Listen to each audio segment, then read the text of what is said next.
নমস্কাৰ নতুন এটা ভিডিঅ'লৈ আপোনালোকক পুনৰ স্বাগতম জনাইছোঁ। অমৃত বৃক্ষ ৱেবছাইটত আপোনালোকে কিদৰে ৰিনুৱেল কৰিব পাৰিব ৰেজিষ্ট্ৰেশ্যনটো সেইটোৰ ওপৰত অলৰেডি মই এটা ভিডিঅ' বনাই দি ৰাখিছোঁ। ডেছক্ৰিপশ্যনত লিংক আছে।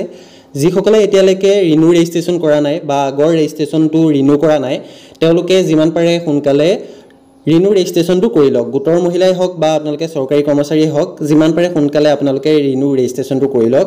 গোটৰ মহিলাসকলৰ বাবে এইটো অতি গুৰুত্বপূৰ্ণ। যিসকলে কৰা নাই এতিয়ালৈকে ডেছক্ৰিপশ্যনত ভিডিঅ'ৰ লিংক আছে বা মোৰ চেনেলটোত গ'লে আপোনালোকে পাই যাব কিদৰে কৰিব লাগিব। মই ডিটেইলছত ভিডিঅ' বনাই দি ৰাখিছোঁ। আপোনালোকে সেই ভিডিঅ'টো চাই পেলাই আগৰ যিটো ৰেজিষ্ট্ৰেশ্যন আছিলে সেইটো ৰিনিউ কৰি লওক। যদি ৰিনিউ নকৰে তেনেহ'লে 24 বৰ্ষত আপোনালোকে অমৃত বৃক্ষ আন্দোলনত পাৰ্টিচিপেট কৰিব নোৱাৰিব। ঠিক আছে, আপোনালোকে সেইভাবে কৈছোঁ সোনকালে ৰিনিউ ৰেজিষ্ট্ৰেশ্যনটো কৰি লওক। ৰিনিউ ৰেজিষ্ট্ৰেশ্যন কৰাৰ পাছত আপোনালোকে এতিয়া কি কৰিব সেইটোৰ ওপৰত বহুতে কমেণ্ট কৰি সুধি আছিলে যে আৰু কিবা কৰিব লাগিব নেকি বা কিবা কিবি ডকুমেণ্ট আপলোড কৰিব লাগিব নেকি বা কিবা অনলাইন কৰিব লাগিব নেকি, সকলো তথ্য আজি এইটো ভিডিঅ'ত দিবলৈ চেষ্টা কৰিম। আপোনালোকে ইংলিছ অসমীয়া দুইটা কৰি ল'ব পাৰে। আৰু 23 বৰ্ষত যিসকলে কৰিবলৈ থাকি গৈছিলে অমৃত বৃক্ষ আন্দোলনৰ ৰেজিষ্ট্ৰেশ্যন গোটৰ সদস্যসকলে তেওঁলোকে 24 বৰ্ষত কৰি ল'ব পাৰিব। নতুন পঞ্জীয়ন বুলি বা নিউ ৰেজিষ্ট্ৰেশ্যন বুলি এটা অপশ্যন দিছে। তাত গৈ আপোনালোকে ইয়াত দেখিছে আপোনালোকে আত্মসহায়ক গোটৰ সেইটো সিলেক্ট কৰি পেলাই আত্মসহায়ক গোটৰ নাম নাম্বাৰ এই গোটেইখিনি দি আপোনালোকে নতুনকৈ ৰেজিষ্ট্ৰেশ্যনটো কৰিব পাৰিব। ঠিক আছে, ভিডিঅ'ৰ লিংকটো ডাইৰেক্ট ডেছক্ৰিপশ্যনত দি ৰাখিছোঁ মই। তাত গৈ আপোনালোকে ক্লিক কৰিলেই ডাইৰেক্ট অফিচিয়েল ৱেবছাইটটো আপোনালোকৰ খোল খাব। তাত গৈ আপোনালোকে কৰিব পাৰিব। ৰেজিষ্ট্ৰেশ্যন কিদৰে কৰিব দেখিছে আপোনালোকে পঞ্জীয়ন নৱীকৰণ অপশ্যনটোত গৈ আপোনালোকে কৰিব পাৰে বা ৰেজিষ্ট্ৰেশ্যন ৰিনিউ বা ৰিনিউ ৰেজিষ্ট্ৰেশ্যন অপশ্যনটোত গৈ আপোনালোকে নিজৰ মোবাইল নাম্বাৰ আগতে যিটো মোবাইল নাম্বাৰ দিছিলে সেই মোবাইল নাম্বাৰটো ফিল আপ কৰি জেনেৰেট OTP কৰি তাৰপিছত OTPটো ফিল আপ কৰি আপোনালোকে কৰি ল'ব পাৰিব। এতিয়া আপোনালোকে যদি ৰিনিউ কৰিছে ৰিনিউ কৰাৰ পাছত আপোনালোকে কি কৰিব সেইটো চাওক। আপোনালোকে লগইন কৰিব। লগইন কৰোঁতে আপোনালোকৰ দেখিছে লগইন অপশ্যনত ক্লিক কৰিব। তাৰপাছত আপোনাৰ যিটো মোবাইল নাম্বাৰ আছে ৰেজিষ্টাৰ মোবাইল নাম্বাৰটো ইয়াত ফিল আপ কৰিব লাগিব। ৰেজিষ্টাৰ মোবাইল নাম্বাৰটো ইয়াত আপোনালোকে তাৰপাছত আপোনালোকে জেনেৰেট OTP অপশ্যনত ক্লিক কৰিব। তাত ক্লিক কৰাৰ লগে লগে আপোনাৰ যিটো মোবাইল নাম্বাৰ ফিল আপ কৰিছে তাত এটা OTP চেণ্ড কৰা হ'ব। OTPটো আপোনালোকে শুদ্ধকৈ ফিল আপ কৰি লগইন অপশ্যনটোত ক্লিক কৰি দিব। কেতিয়াবা OTPটো যাওঁতে অলপ সময় টাইম লৈ আপোনালোকে ৱেইট কৰিব। তাৰপাছত আপোনালোকে শুদ্ধ OTPটো ফিল আপ কৰি পেলাই লগইন অপশ্যনটোত ক্লিক কৰি দিব। লগইন অপশ্যনটোত ক্লিক কৰি দিয়াৰ পাছতে আপোনাৰ প্ৰফাইলটো শ্ব' কৰিব। প্ৰফাইলটোত আপোনালোকৰ ৰেজিষ্ট্ৰেশ্যন নাম্বাৰ কেটেগৰী গোটেইখিনি আপোনাৰ নাম মোবাইল নম্বৰ ফাদাৰ নেম সম্পূৰ্ণ এড্ৰেছ শ্ব' কৰিব। এতিয়া আপোনালোকে কি কৰিব চাওক, ইয়াত যদি কিবা ভুল হৈ আছে তেতিয়া আপোনালোকে আপডেট ৰেজিষ্ট্ৰেশ্যন ডাটা অপশ্যনটোত ক্লিক কৰিব লাগিব। আপডেট ৰেজিষ্ট্ৰেশ্যন ডাটা অপশ্যনটোত ক্লিক কৰি দিয়াৰ লগে লগে সম্পূৰ্ণ ৰেজিষ্ট্ৰেশ্যন ফৰ্মখন আপোনালোকৰ খোল খাব। প্ৰথমতে আপোনালোকে যি ফিল আপ কৰিছিলে সম্পূৰ্ণ খোল খাব। এতিয়া আপোনালোকে ইয়াৰ পৰা কাৰেকশ্যন কৰি ল'ব পাৰিব। যদি আপোনাৰ এড্ৰেছত কিবা ভুল আছিলে বা আপোনাৰ নিজৰ নামত বা ফাদাৰ নেমত যদি কিবা ভুল আছিলে বয়সত যদি কিবা ভুল আছিলে কাৰেকশ্যনটো কৰি ল'ব পাৰিব। ঠিক আছে, এইখিনি মই ইণ্ডিভিজুৱেল এজনৰ লগইন আইডিটো লগইন কৰি ৰখাইছোঁ। যদি গোটৰ মহিলাই লগইন কৰে তেতিয়া আপোনালোকৰ অলপ বেলেগকৈ শ্ব' কৰিব। এটা কথা মনত ৰাখিব, এতিয়া আপোনালোকে ইয়াত আধাৰ কাৰ্ডটো আপলোড দিব লাগিব। মই সেইটোভাৱে কৈছোঁ আপোনালোকে ইয়াত ডকুমেণ্ট আপলোড কৰিব লাগিব। কিদৰে কৰিব সেইটো মই দেখুৱাই দিম লাহে লাহে। তাৰপিছত ইয়াত দেখিছে আপোনালোকে এড্ৰেছটো দেখিছে। এড্ৰেছত যদি কিবা ভুল হৈ আছে কাৰেকশ্যন কৰি ল'ব পাৰিব।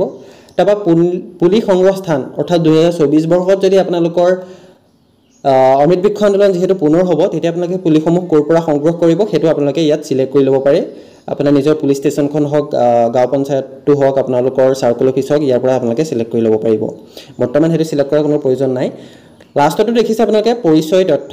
পৰিচয় তথ্যত আপোনালোকে এটা ফটো পৰিচয় পত্ৰ দিব লাগিব অৰ্থাৎ এটা ID দিব লাগিব। ফটো ID প্ৰুফ এটা আপোনালোকে ইয়াত আপলোড কৰিব লাগিব। ইয়াৰ পৰা আপোনালোকে আধাৰ কাৰ্ডটো চিলেক্ট কৰি ল'ব। যদি আধাৰ কাৰ্ড নাই পান কাৰ্ড ভোটাৰ কাৰ্ড আপোনালোকে চিলেক্ট কৰি ল'ব পাৰে। মই আধাৰ কাৰ্ডটো চিলেক্ট কৰি লৈছোঁ।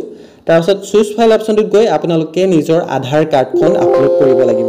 ঠিক আছে, নিজৰ আধাৰ কাৰ্ডখন আপোনালোকে আপলোড কৰিব লাগিব। এইদৰে আপোনালোকে লেপটপত যদি কৰি আছে এইদৰে আপোনালোকে নিজৰ আধাৰখন চিলেক্ট কৰি আপলোড কৰি ল'ব।